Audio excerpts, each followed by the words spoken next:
Con el avance musulmán por la península ibérica, casi todo Aragón, especialmente las tierras llanas, cayó en manos del nuevo poder, el Islam. Algunos cristianos, los que se negaron a vivir bajo la dominación árabe, huyeron hacia los pequeños valles de la montaña aragonesa, en el Pirineo Oscense, donde inicialmente encontraron refugio y más tarde organizaron la resistencia. Estamos en el siglo VIII.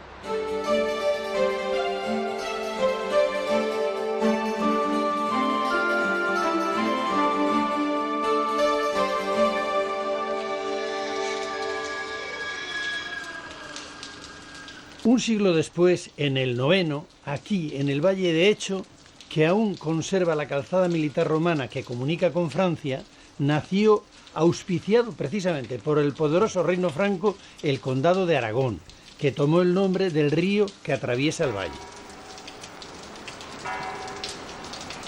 La monarquía carolingia, que buscaba su expansión al sur de los Pirineos, fundó además, para organizar el territorio y para iluminar espiritualmente estos valles rodeados de montañas, el monasterio de San Pedro de Siresa. Este monasterio acabó convirtiéndose en uno de los centros monásticos más importantes de la península ibérica. De la importancia de este monasterio de San Pedro de Siresa da prueba el viaje que realizó San Eulogio, obispo de Córdoba, hasta estos pagos en el año 848. Lo define como la luz de Occidente y queda asombrado sobre todo de la biblioteca, en la que dice que están clásicos como la Eneida o la Ciudad de Dios de San Agustín. En aquella época este monasterio ya tenía 100 monjes y aquí llegaban las corrientes francesas de la corte palatina de Carlomán. Del monasterio solo queda la iglesia, levantada a lo largo de los siglos XI y XII. La parte más antigua y original es la de los pies de la iglesia, que conserva un cierto aire del estilo carolingio que debió de tener la construcción primitiva. Destaca una gran tribuna situada sobre el estrecho corredor que da entrada al templo. Esta iglesia guardaba un gran número de reliquias que atraían a muchos fieles. Ahora, en vez de reliquias, lo que podemos ver son dos excelentes tallas románicas del siglo XIII, una Virgen con el Niño y este Cristo crucificado en el momento de ser descendido de la cruz. Es una soberbia talla de madera de nogal realzada por una fina policromía. Esta escultura fue descubierta en las últimas obras de restauración. Estaba enterrada en un nicho habilitado como altar.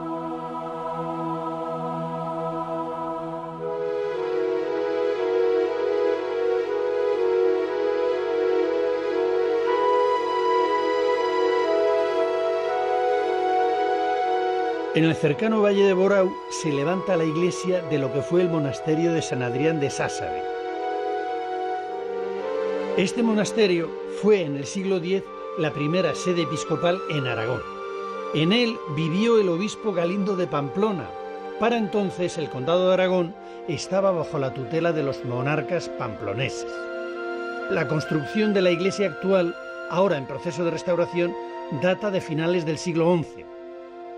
El ábside está adornado por 10 arcos lombardos.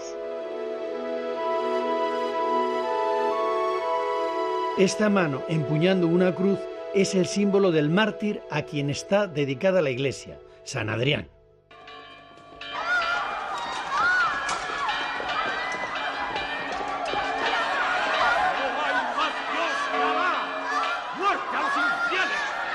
Con la llegada del nuevo milenio y tras padecer varias racias de Almanzor que asolaron la zona, el rey pamplonés Sancho III el Mayor se lanzó a reconquistar a los musulmanes todo el Alto Aragón y a fortificar las fronteras para asegurarse el territorio.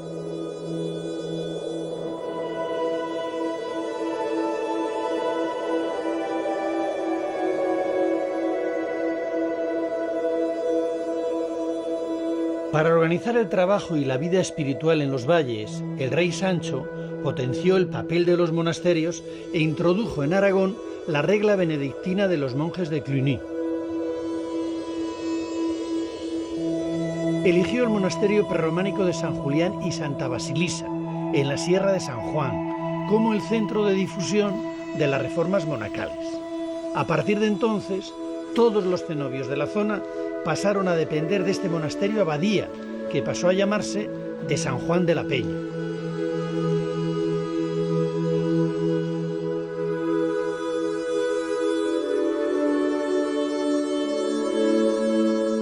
En la planta baja aún se conservan los dos ábsides de la primitiva iglesia prerrománica, que en el siglo XII fueron decorados con pinturas.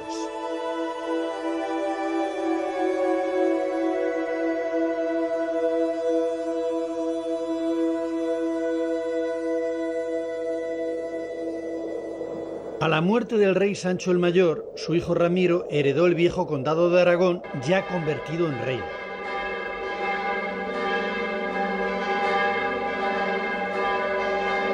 Más tarde, Ramiro le sumaría los condados de Sobrarbe y de Ribagorza.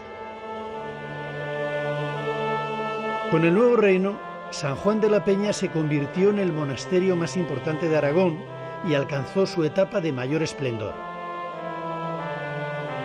En él se celebraron las grandes ceremonias religiosas de su primer monarca. Se convirtió en archivo real y en panteón real. Allí fue enterrado Ramiro I, el primer rey de Aragón. Las donaciones reales, más las aportaciones que hacían los nobles por ser enterrados allí, dotaron a este monasterio de un patrimonio muy extenso. Llegó a tener 70 villas de señorío y se convirtió en un gran centro de poder. Para estar a la altura de su importancia, a mediados del siglo XI, comenzaron las obras de una nueva iglesia, levantada sobre la anterior, mucho más vistosa, con 3 ábsides excavados en la montaña. La roca que cubre el monasterio hace de bóveda.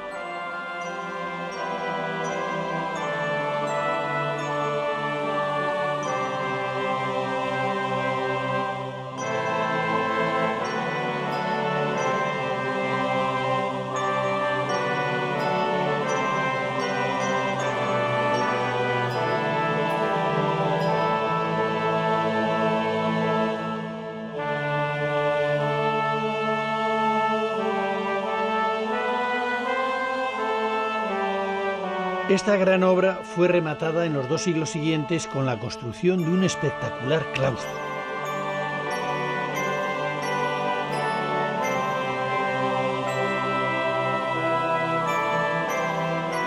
La obra se hizo en 2 etapas, la primera a mediados del XII y la última a comienzos del XIII.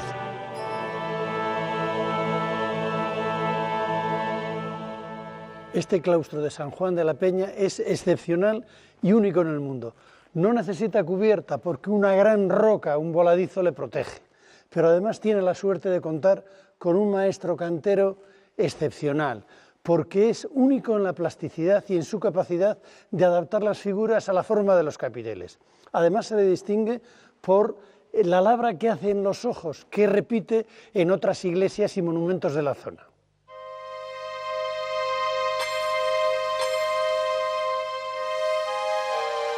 Al maestro de San Juan de la Peña se le conoce también por otros sobrenombres, el maestro de Agüero o el maestro de San Pedro, sus otras obras maestras, que veremos más adelante.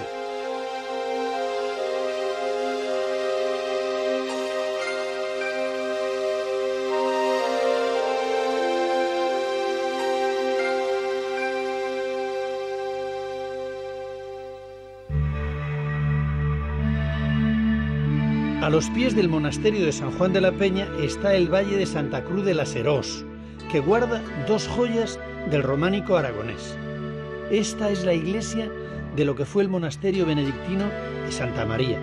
Su torre campanario es la más alta y una de las más bellas de esta tierra. Este fue el monasterio femenino más importante del nuevo reino de Aragón, en el que ingresaban miembros de la casa real y de la nobleza. La abadesa ejercía su señorío sobre los numerosos pueblos, iglesias y tierras con los que estaba dotada.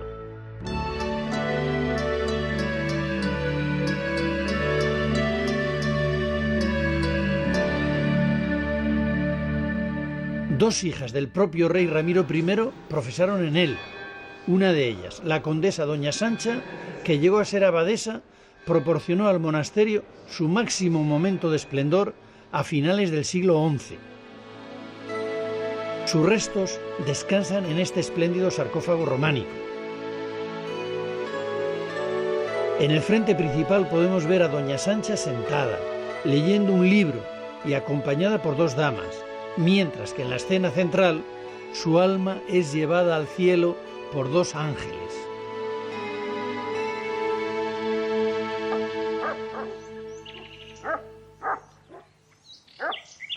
La otra joya de este valle es esta pequeña ermita, una de las primeras iglesias románicas que se levantaron en estos valles pirenaicos.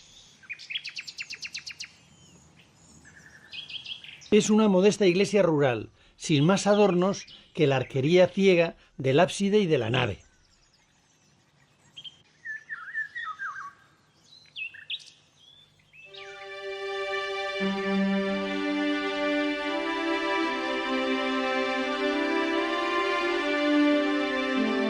En la comarca del Serrablo, regada por el río Gállego, en lo que fue una zona de repoblación cristiana, surgió en el siglo XI un estilo constructivo con mucha personalidad y gran belleza.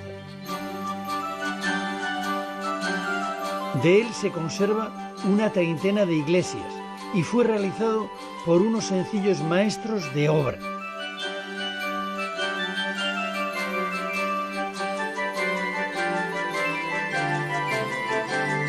Su estilo es una síntesis del primer románico que llega a estas tierras con algunos elementos constructivos del prerrománico.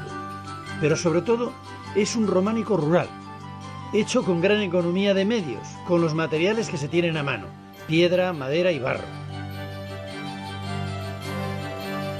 Están realizadas las iglesias con aparejo menudo, sillarejo, piedra muy poco trabajada. Son de nave rectangular, generalmente cubierta de madera, y tienen casi todas un ábside semicircular, una esbelta torre campanario adosada a un lado de la nave y en varios casos arcos de herradura en puertas y ventanas.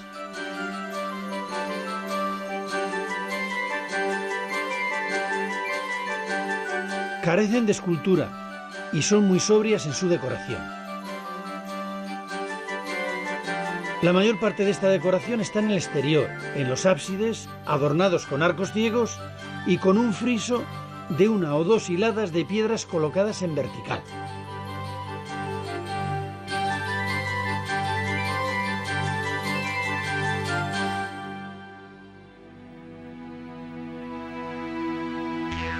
La iglesia del pueblecito de Lárrede es la joya del Serrablo, la más completa y la que mejor representa el modelo tipo del románico serrablés.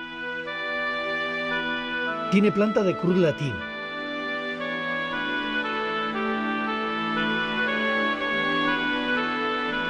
El maestro que la levantó, que sin duda era muy bueno, se atrevió a cubrir la nave con una bóveda de medio cañón, en piedra, sostenida por arcos fajones.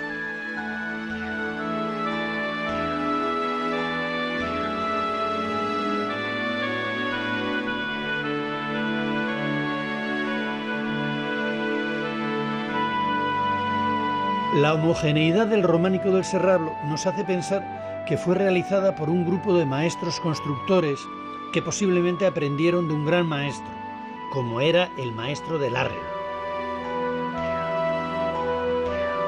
Todos manejaban un mismo proyecto, que aplicaban de pueblo en pueblo según las posibilidades económicas de cada uno, y que llevaron a cabo su trabajo en un plazo de tiempo más bien corto. Algunos expertos les han bautizado como los constructores del círculo larredense. 9 siglos después, la Asociación de Amigos del Serrablo lleva desde los años 70 recorriendo toda la comarca y reconstruyendo estas iglesias que estaban abandonadas por el paso del tiempo. Julio, no paras, ¿eh? ¿Esta iglesia cuál es? Mira, esta es el número 35 de las iglesias que llevamos restauradas desde el año 71. Amigos de Serrablo que fundas en el 71. Sí, en el 71 fundamos Amigos de Serrablo y a partir de ese momento nos dedicamos a la recuperación del patrimonio. que estaba en trance de desaparecer. Estos pueblos de la montaña se habían quedado sin población. Sí, este era uno de los que había quedado abandonado completamente y nosotros tuvimos una primera restauración aquí en los años 80 y ahora bueno, vamos a terminarla, a dejarla ya perfectamente recuperada, ya que el pueblo también se ha recuperado. Pero una cosa, entonces trabajabas tú con tus propias manos. Efectivamente. Con tus amigos, con tus familiares, empezasteis unos pioneros y os echasteis al hombro todo el patrimonio alto-aragonés de iglesias que llamáis mozárabes vosotros. Bueno, aquello fue una aventura, porque en aquellos años tampoco teníamos ayudas muy pequeñas, muy poca cosa. Entonces teníamos que hacerlo nosotros, sábados y domingos dedicamos a trabajar aquí entre estas iglesias. ¿Todo esto lo has hecho gratis et amore por la sociedad, por amor al Hombre, arte, claro. o porque te lo pasas bien? No, porque me lo paso bien, y que todos los de la asociación trabajamos por amor al arte. Aquí no hay ninguno de los que estamos trabajando, recibimos nada de nada. Pero estás lleno de condecoraciones. Sé que te han dado la medalla de oro de las Bellas Artes, el premio Ford, la medalla de oro de Huesca. ¿Es tan importante este trabajo de la sociedad civil para recuperar patrimonio? Nosotros creemos que sí, indudablemente, claro, tenemos de todo. Hay gente que pues le da lo mismo, pero mayoritariamente la gente pues valora. Y de hecho es que, por ejemplo, la semana pasada nos han concedido otro premio, la Fundación Un Castillo, precisamente por esta labor que venimos haciendo desde hace ya 30 y tantos años. Bueno, lo que pasa es que ahora lo que estáis haciendo es manteniendo además tradiciones. Gracias a vuestro esfuerzo, la losa en la cubierta se ha recuperado y no solamente se usa en las iglesias, sino en las casas. También, bueno, ¿no? Esta era la técnica que empleaban aquí en los pueblos. O sea, aquí se manejaban todo con su entorno, el material, piedra, barro y la madera. Nos sentimos muchos españoles orgullosos de tener un asturiano patriota aragonés recuperando patrimonio. Julio, gracias en nombre de toda la sociedad. Desgraciadamente, poco después de realizar esta entrevista, inesperadamente Julio Gavín nos dejó.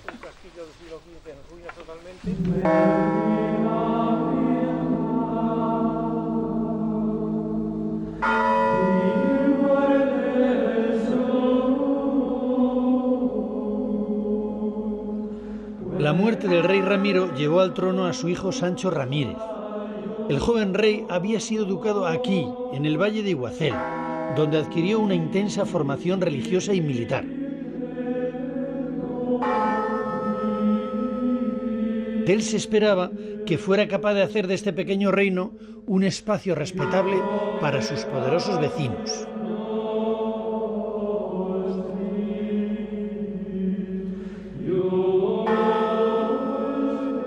Del monasterio que aquí había nos ha quedado esta maravilla de iglesia, de la que sabemos que fue reformada en el año 1072. Es uno de los templos románicos más antiguos de Aragón.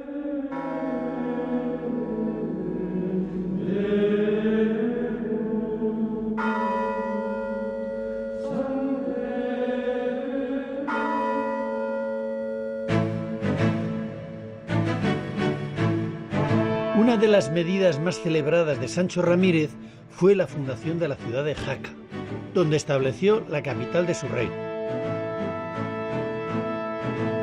Para atraer a nuevos pobladores, Sancho Ramírez concedió a sus habitantes un nuevo fuero, el fuero de Jaca. Este fuero otorgó a los jacetanos un estatuto de libertades y derechos que les convirtió en unos ciudadanos privilegiados, porque gozaban de libertades hasta entonces desconocidas. La ciudad se llenó de comerciantes, mercaderes y artesanos que hicieron de Jaca la primera ciudad de Aragón. De este tiempo se conserva todavía un lienzo de las murallas que la resguardaban.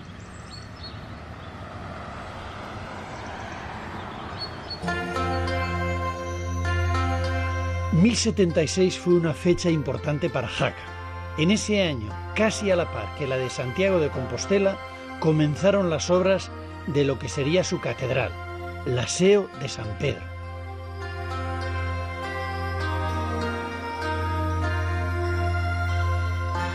El rey Sancho, que obtuvo el amparo de la Iglesia de Roma, haciéndose vasallo del Papa, consiguió que Jaca fuera la sede episcopal de Aragón,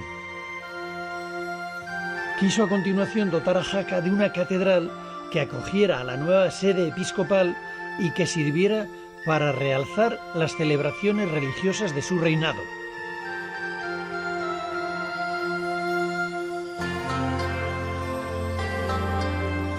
Las obras, que se hicieron en 2 fases, duraron 50 años.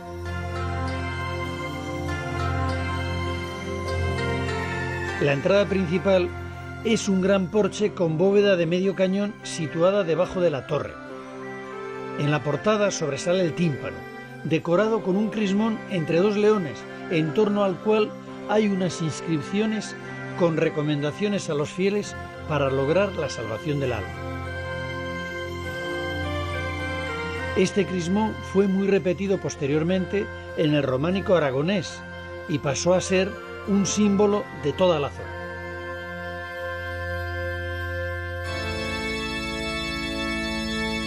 La catedral es de planta basilical con 3 naves. Originalmente la cubrición era de madera. En el crucero se levanta una gran cúpula octogonal, reforzada por arcos cruzados. Esta cúpula es la más antigua de todo el románico español.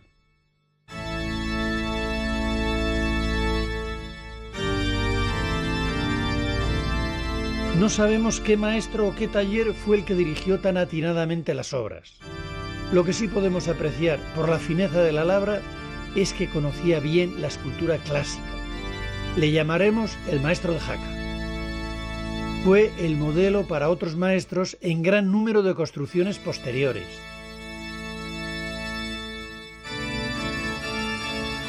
Su capitel más celebrado es el sacrificio de Isaac. Más adelante también intervino en la construcción del claustro el maestro Esteban, que había dirigido la primera fase de la Catedral de Santiago. El claustro ya no existe, pero 2 de sus capiteles podemos contemplarlos en una de las capillas, tras unas rejas románicas debajo del altar.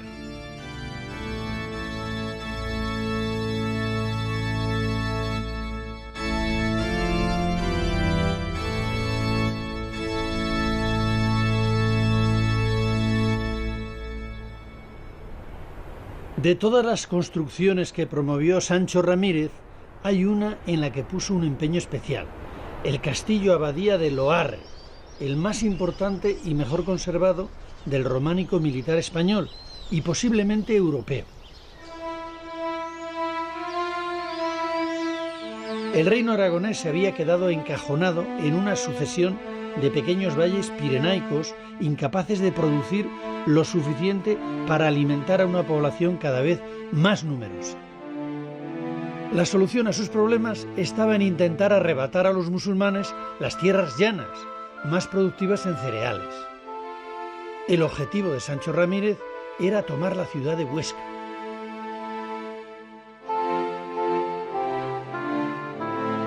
Pero antes de eso, le era vital fortificar el castillo de Loarre para después poder utilizarlo como punta de lanza en la ofensiva contra Huesca.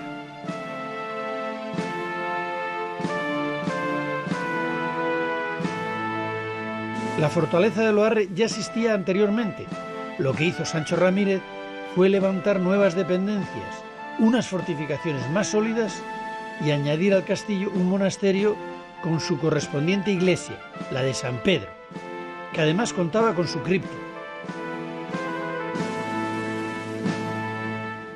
Este castillo fue su residencia preferida y la capilla real de San Pedro fue la más importante de todo su reino.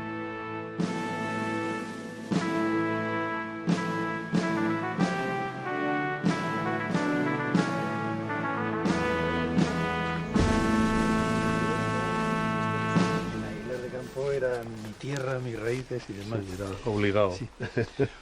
Oye, Antonio, vamos a ver, ¿este Sancho Ramírez quién era para hacer este castillo majestuoso? Sancho Ramírez, aparte de ser un rey aragonés importante, fue el primer europeísta. Ahora que tanto se lleva esa frase, es el que nos abre a la península ibérica las corrientes francesas. Es una persona que se ve agobiada por los reinos y condados laterales a su monarquía y no le queda más remedio que buscar apoyos donde puede. Los apoyos donde puede son al otro lado de la frontera, en Francia, en el papado. La Iglesia entonces también tenía gran peso específico. Pasa a Roma, va a visitar al Papa y se hace vasallo del Papa, sabiendo que eso le va a conferir una gran fuerza. Algo tiene que dar a cambio, nadie da nada por nada. Y propicia que al hacerse vasallo del Papa, el rito romano pase a la península ibérica, dejando en un segundo plano el rito hispano-mozárabe que en el momento estaba. Junto a esto se casa en segundas nupcias con Felicia de Roucy, que era biznieta del rey de Francia, lo cual pues le asegura primero traerse hacia aquí una gran dote patrimonial, artística, porque junto con Felicia vienen los canteros que están trabajando los capiteles en Tolosa, viene gente que le permite hacer su gran obra, que es la iglesia de San Pedro de Loarre, vienen caballeros a luchar y bueno, todo eso cuaja en este magnífico castillo. Pero un castillo, fortaleza, ¿para cuánto tiempo? Sí, las cosas se desarrollaron a lo mejor más deprisa de lo que había previsto este gran monarca, porque este castillo en el tiempo a lo mejor les dura solamente 20 años, apenas estaba acabado, ya deja de cumplir su función, rápidamente se toma el llano, se toma Huesca, la función que tiene Loarre se va a Monte Aragón, y este castillo afortunadamente, como estamos viendo en el día de hoy, se nos queda desdibujado en la niebla durante un largo periodo de tiempo que permite pues hoy poderlo contemplar en todo su esplendor. Muchísimas gracias. A ti.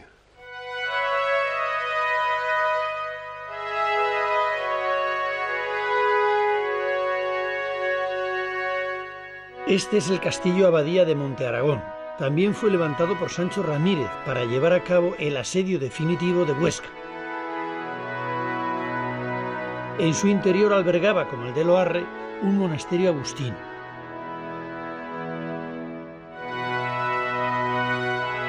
Sancho Ramírez murió durante el asedio, junto a las murallas oscenses. Será su hijo Pedro I quien, 2 años después, entre victorioso en la muy codiciada ciudad de Huesca.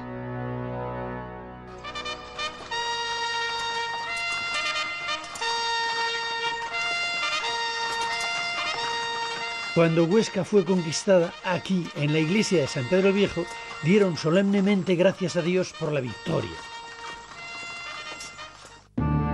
Durante la dominación musulmana, aquí estaba la única iglesia mozárabe que había quedado en manos de los cristianos para sus rezos. Con la reconquista de la ciudad, la iglesia se convirtió en monasterio benedictino y unos años después fue derribada para construir una nueva iglesia, un claustro y las dependencias monásticas. Este monasterio fue durante años el preferido por los reyes aragoneses. 2 de ellos fueron enterrados en lo que fue la sala capitular del convento.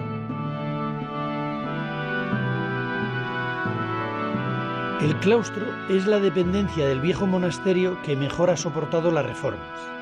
En él se conservan algunos de los capiteles que realizó el anónimo escultor conocido como maestro de San Juan de la Peña. Una vez más, son los enormes ojos de sus figuras los que sirven para identificarle.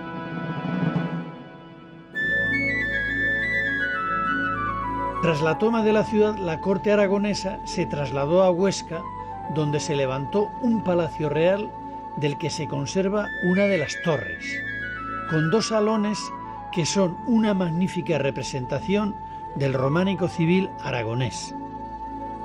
Uno está en la parte superior de la torre, el salón de doña Petronila, decorado con una bella arquería ciega. El otro, en la parte baja, es conocido como el de la campana de Huesca. Este salón tiene una leyenda de la que es protagonista Ramiro II, llamado el Rey Monje. Ramiro había profesado y vivía en un convento, del que salió para ser nombrado rey, tras morir su hermano sin descendencia. 3 años después abdicó en su hija Petronila, a la que casó, teniendo ella pocos meses, con el conde de Barcelona, dando inicio así a la corona de Aragón. Una vez Hecho esto, Ramiro II se volvió tranquilamente a su convento.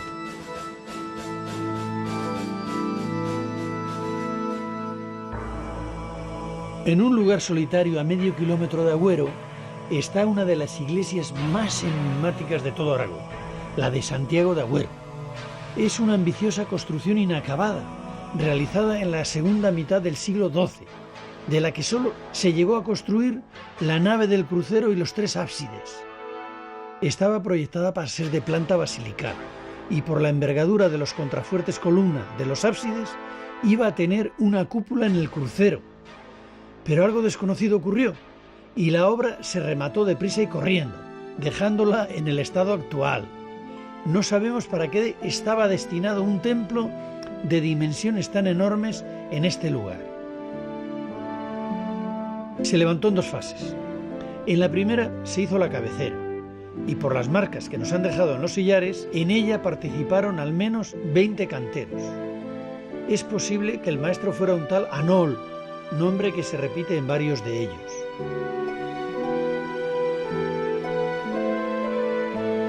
En la segunda fase se añadió la portada y se acabó la obra.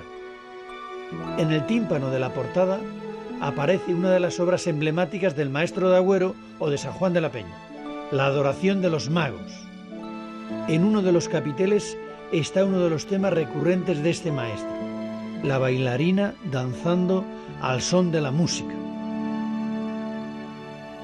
Bueno, estamos en una iglesia con muchos misterios, pero una iglesia gigantesca. ¿Usted tiene una teoría al respecto? Sí, hombre, tengo la teoría de que está fundamentada en que Ramiro II, rey, primero fue un hombre de iglesia y siempre fue un hombre de iglesia, con lo cual estaba dedicada a él, a su destino.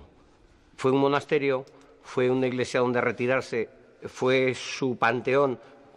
Yo me inclino porque era un monasterio donde se retirara Ramiro II una vez abandonó el poder. Si hubiera hecho un monasterio, habría sido uno de los más importantes de Aragón. Yo pienso que estaría con ese fin. El hacer un monasterio importante, que da cabida a un rey. ¿Qué mejor monasterio? Los enigmas no se acaban en la iglesia de Santiago. Cuenta una leyenda que en esta zona hubo un pequeño reino gobernado por una mujer de la que solo se conoce su nombre, Berta, la reina de los mayos. Los mayos son estas grandes moles de piedra en forma de aguja que dan al paisaje un cierto toque fantasmagórico. El caso es que Pedro I, hermano de Ramiro, el rey monje, se casó con una italiana y se llamaba Berta. ¿Será casualidad o no?